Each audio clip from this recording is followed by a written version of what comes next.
Okay, you're supposed to be you're supposed to be off taking a break. You're supposed to be. He's got his hand looking. No, you can't.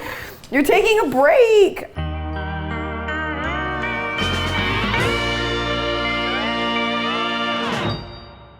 Take a walk back with us in time. Today on Don't Panic Pantry, we are going to find out the truth. My wife claims that she ate food before she met me. Like the truth about who she was before she met me. Does. So, you told me once about something.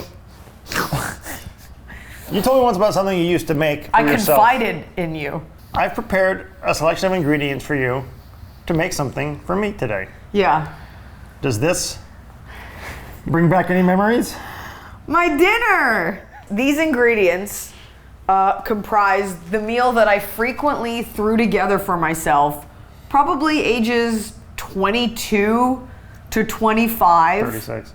22 to yesterday. And when you see the way I prepared, if I can remember because it was so long ago, I mean, we're talking 23-year-old girl with a day job across town, running home, making yourself dinner because I didn't have money to like go out and eat all the time. Like I remember like buying a pasta dish at this one club was like a big deal for me. And I would make my dinner and I'd eat it on the floor watching whatever was on TV. I don't even, like probably Rock of Love. And then I go out and I do my sets. I was thinking it'd be fun for you to try to recreate. Fun for who? The food that you used to make. And then I will be so inspired that I will make something for you using a similar style of dance. Chefs inspiring chefs. Because you asked me, you're like, what did you cook for yourself? And I remember this because I remember it always being too liquidy. And I can't remember what the liquid was that was spilling out of the quesadilla. Probably spinach water. Yeah, that's exactly that is what it was. Like to this day, still nobody knows. So we have a whole wheat tortilla. We have a boneless, skinless chicken breast. We have cheddar cheese. We have spinach, a red onion, and balsamic vinegar. So, let's take it to the hole. Can I use this burner? Well, you're starting with the tortilla? No. First of all, I would never have to cut a chicken breast because I would buy chicken tenders and then I would mash them in the frying pan. I didn't know about curling your fingers, but I will do it now because I'm not an idiot, so. It's hard to curl your fingers when you have nails, so I'm actually not gonna curl them. And I probably had bigger chunks of onions. Aw, wish more people were nicer to me back then. Okay. I mean, like, whatever. Do you expect Noah to be like super gifted at stand-up just because he lives with me? No, but he knows some things. He knows how much he likes Bill Burr. So that's good. All right, here we go. I'll probably just cut this into chicken chunks. I probably didn't know at the time that you had to heat the pan before, so I'm just gonna put it all together. Please leave. Some spinach. Let me wash my hands so we don't get salmonella and everything. I guess it's just that. And then you pour this in. I probably even would have like put a lid on it. How did you know when it was done? You know when it's done because, this is an old trick my grandma taught me. Not true. You take this and you stab the chicken and you look inside. If it's pink, it's gonna be stink. I think we're gonna be pleasantly surprised. Needs more spinach, obviously. See, I'm doing the technique right now. I bet a lot of people do this.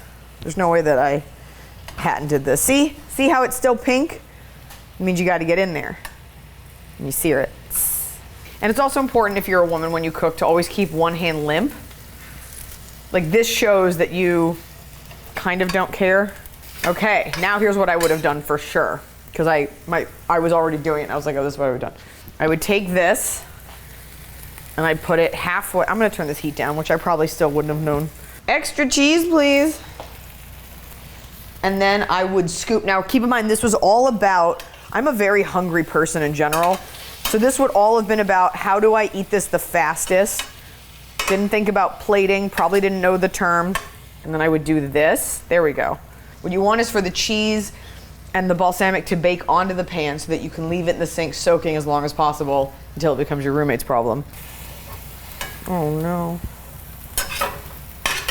And at this point I probably would have realized that it's not enough spinach, so a little bit more. and you let it wilt. And then, of course, the tortilla would have gotten wet. I'm gonna let that crisp up.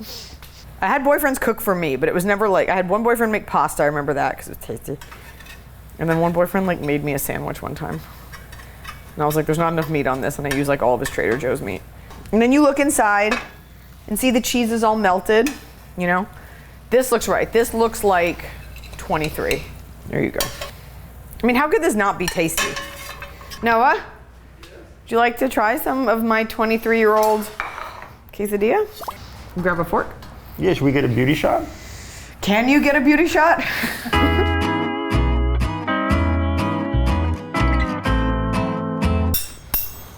Oh my God, Tianfu. Is there anything else that you forgot to do? I love you. Is there anything else? What happened? Just listen. Turn the stove off. Is there raw spinach on top? It's not raw, it's cooked. And this is, sorry, a quesadilla? I am sorry. This is a quesadilla. Actually, the balsamic vinegar makes it look like it's really well browned. Mm-hmm. But it's not. Is it raw on the inside? No, it's not raw. Ben can tell you I had a technique. I'll bet actually, if anything, it's very cooked. Is this for me? Mm-hmm. Yeah. It's a lot of vinegar. The surprise to me, knowing you, is that it's not salted really. I think I developed a passion for salt later. Did you put salt in it? I probably would have done garlic. I'm not asking you, did you put salt in it? No. There's no salt in this. Is it not good? It's not bad. It's a lot of vinegar. Finish it with some Malden salt. Mm. And the balsamic makes it sweet. I would make this now. Wait, is that the knife used in the raw? Did you wash the knife since cutting the chicken with it? That's it. It doesn't get more humble than this. Should we start a cooking show called Humble Endings? Just you dying on a toilet. You did it. How is it? I love you. It's great. It's great. It's great. Cut on that. That was informative and interesting. And now I'm going to make a little embarrassing. Now I'm going to make a dish inspired by this dish that I think will be tasty, but we'll find out.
Okay.